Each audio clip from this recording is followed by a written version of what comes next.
Hey YouTube fans, it's me the Storyman and welcome back to my latest video. Today I'm reading a new story which I made from Chat GPT which I call The Last Prince of Earth. So remember folks, like my video, subscribe to my channel, and please leave a comment down in the comment section below. Today's pretty cold weather today again. Looks like rainy season's coming properly. Maybe this story might help us a bit to get rest. Oh, and remember, the story is made by Chat GPT for the voice acting. Dramatic flair! What else? Storytelling, narration, and adlibbing were all done by a real human being, for which I call myself the Storyman. Let's see if this story might work out. Okay. When the stars went dark, Prince Gilbert was 23 years old.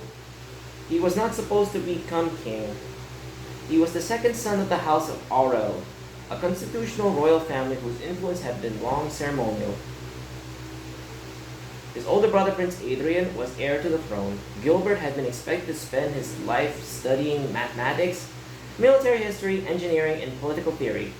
Disciplines his tutors considered peculiar interest for a prince. Actually, that's something he needs desperately. You can tell he needs it. Gilbert considered them survival skills. Fair point though, if you're going to survive in the political landscape, you need to learn this kind of stuff to survive. Then the aliens came. They called themselves the Avonians. The ship appeared above every major city on Earth simultaneously. Enormous black structures that swallowed up sunlight and hung motionless in the atmosphere. Within the hours, communication satellites failed. Within a day, military bases across the world had been destroyed by weapons that left no craters, no explosions, and no survivors. Humanity's most powerful nations retaliated. Of course they fought back. Their missiles never reached the alien ships. Their fighter jets fell from the sky. Their armies disappeared beneath invisible waves of energy. Within 3 weeks, Earth's governments had collapsed. Yeah, I guess not. Guess they wouldn't last, given our technologies, as we are too busy trying to kill each other.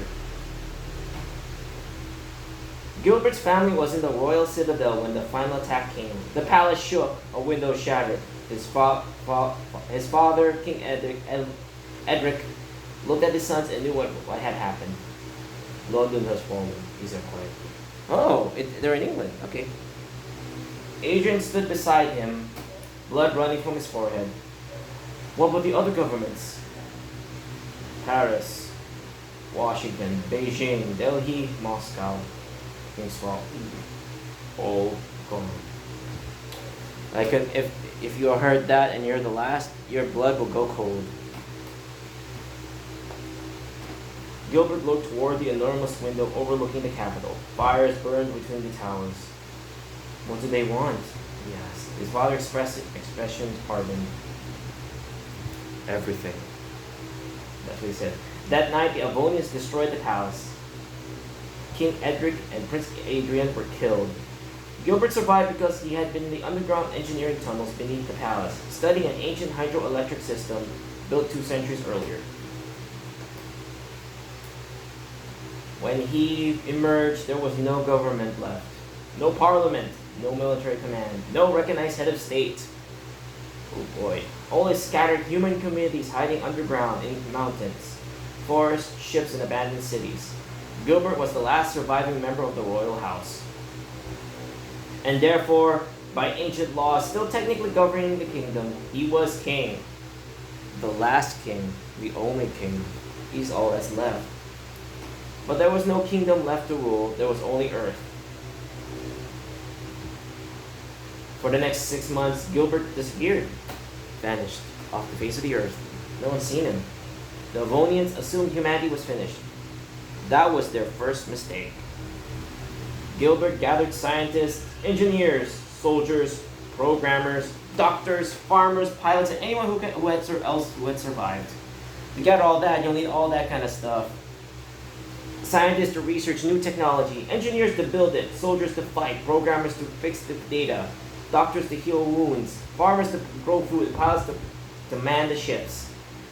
That's what he'll need, and he found them. Hopefully they could help him. He established a hidden command center beneath an abandoned particle physics laboratory in the Alps. There, humanity's last leader studied the enemy.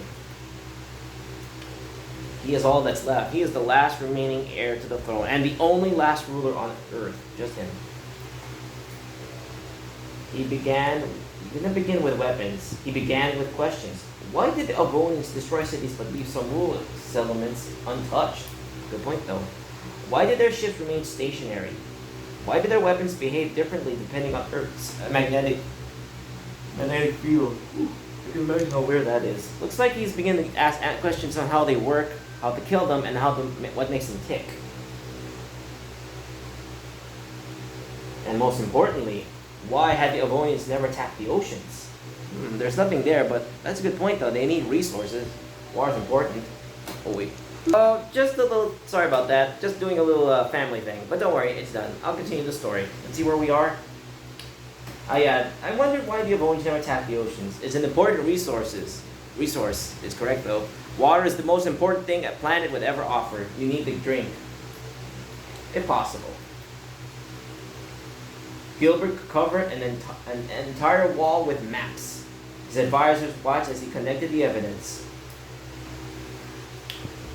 Their technology isn't limitless, he said. He realized knowing that it had limitations. General Maravos frowned. They destroyed the American fleet in 8 seconds. Exactly.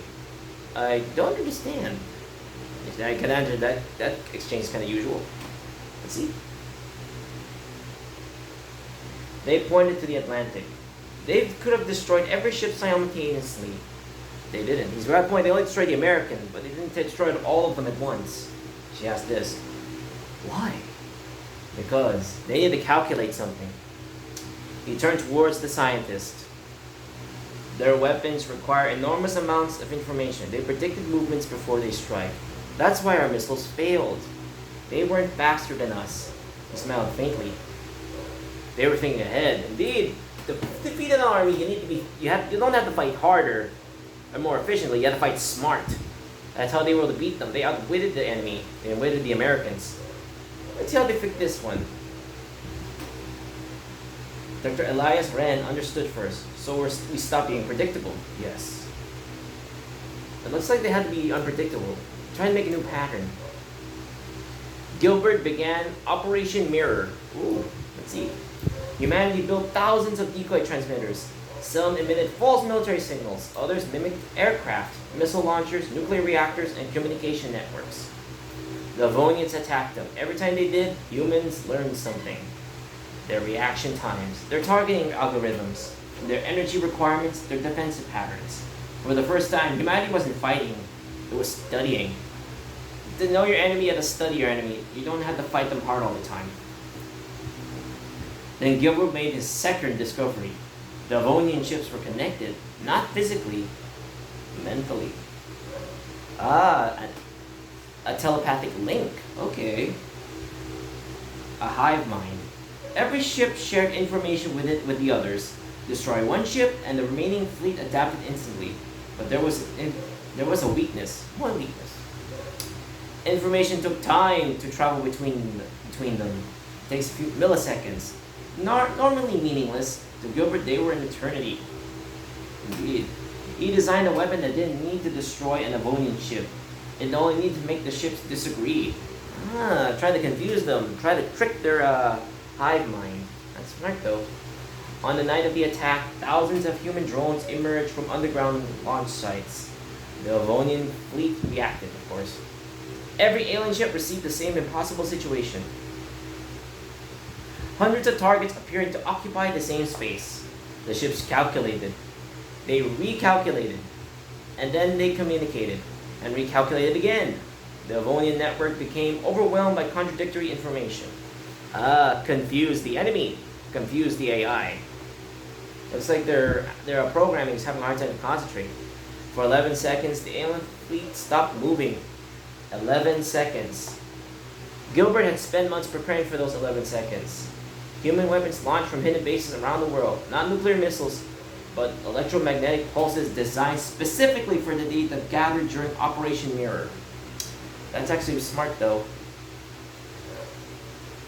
The sky flashed blue. Several Avonian ships fell. An EMP. Let's say they're doing EMP bombs. For the first time since the invasion began, an alien vessel crashed onto the Earth. Humanity cheered! Yes! Gilbert did not. He held his cheer. He knew they only won a battle. The captured vessel revealed something worse.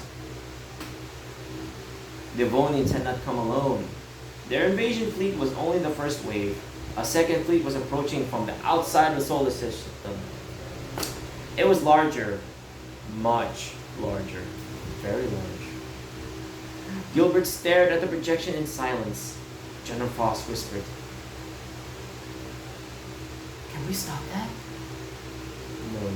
No. Everybody froze. Then Gilbert continued, "Not with our current technology." He walked to the map of the Earth. "We don't need to." Oh, let's see let's see he has a plan. His plan was insane. It was also brilliant. Humanity would abandon the cities. Every remaining population would retreat underground. Meanwhile, Gilbert would deliberately make Earth appear defenseless. The Avonians would assume humanity had been crushed. They would send their second fleet into Earth's atmosphere to harvest the planet's resources. And that was exactly what Gilbert wanted. Because he had discovered the Avonian ships require Earth's magnetic field to stabilize their engines. Oh, looks like he found a way to hurt them. He had built something around the planet's most electromagnetic infrastructure. A trap. A very simple trap that could use it against them. On the day the second fleet arrived, Earth appeared silent. No military broadcast, no aircraft. No missiles, no cities transmitting. The Avonians descended. It was complete silence for them. They heard nothing. The Avonians were surprised that there was nothing. Hundreds of enormous ships entered the atmosphere. Now Gilbert gave one order. Now! Across Earth, hidden reactors were activated. Under the oceans, beneath mountains, inside abandoned cities, humanity's surviving engineers switched on a planetary electromagnetic array. Earth's magnetic field surged. The Avonian engines destabilized. One by one, their ships began falling.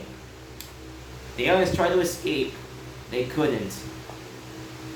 Their fleet had become trapped inside a planet-sized magnetic cage. Oh, smart move.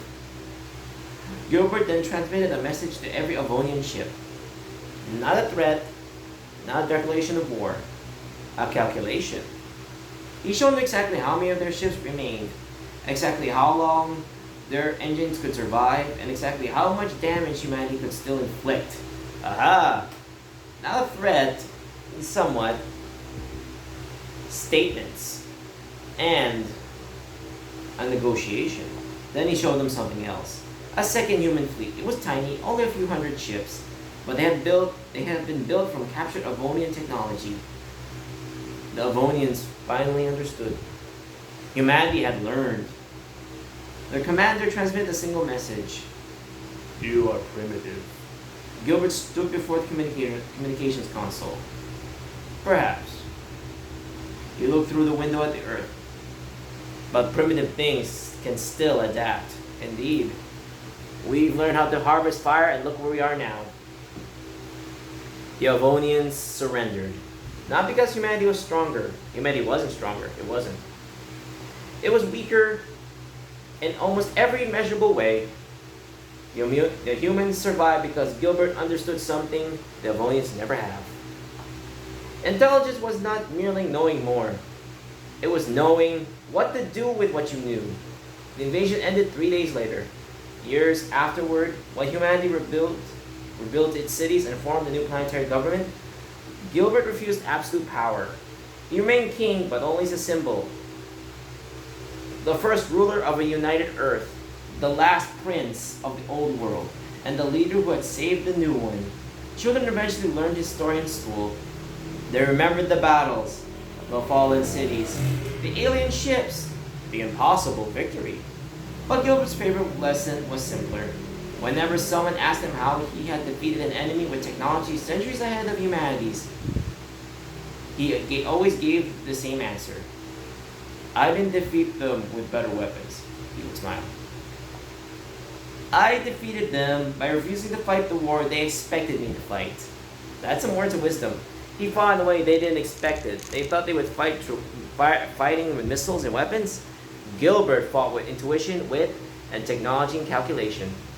And that's the story of the last prince of Earth. And that's my video. Thank you for watching the story, man. Thank you for watching the video. This is the story, man, signing off. So remember, folks, like my video, subscribe to my channel, and please leave a comment down in the comment section below. Remember, hit the like button to like this video. Subscribe to the channel by clicking the bell down there to get notifications and updates from me. Comment down there on the comment section below on what kind of story you want me to make, and I will make it. I will use the Chat GPT, give it life to create it, and I'll give it as much life I can with my voice and my voice acting and my actions. If you do all that, this thumb will go to the end with a thumbs up. Remember, like, comment, subscribe equals a thumbs up from me to you. Remember, the story is made from Chat GPT, but no voice acting. Dramatic flair! Storytelling, narration, and ad-libbing were done by a real human being, which I call myself the story man. So, thank you, and goodbye. Goodbye, goodbye, goodbye. Goodbye, goodbye, goodbye. Bye-bye. Bye.